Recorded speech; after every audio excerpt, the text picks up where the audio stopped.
Korang pernah tengok tak fader kat mixer tu? Yang slider panjang kita tolak naik turun tu.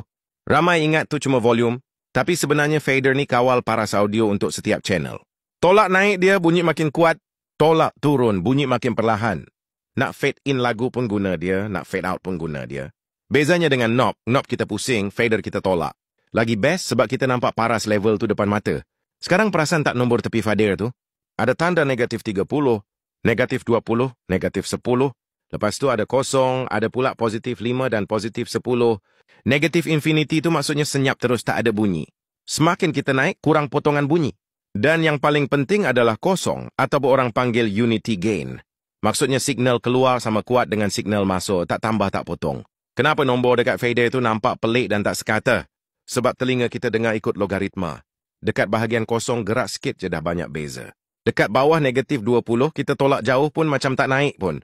Sebab tu kebanyakan engineer letak fader dekat kosong sebab itu sweet spot. Bunyi paling bersih dan ada ruang nak naik ataupun turun sikit je kalau perlu. Ramai orang buat silap, tolak fader sampai positif 10 sebab nak kuatkan bunyi.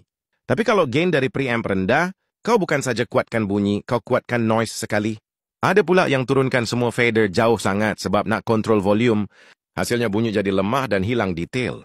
Jadi cara betul ialah set gain staging dulu sampai meter cantik, baru letak fader dekat kosong dan adjust ikut seimbang. Kesimpulannya, fader bukan sekadar volume. Dia kawalan terakhir sebelum signal pergi ke output. Jaga gain staging, letak fader dekat unity, baru bunyi padu, bersih dan profesional.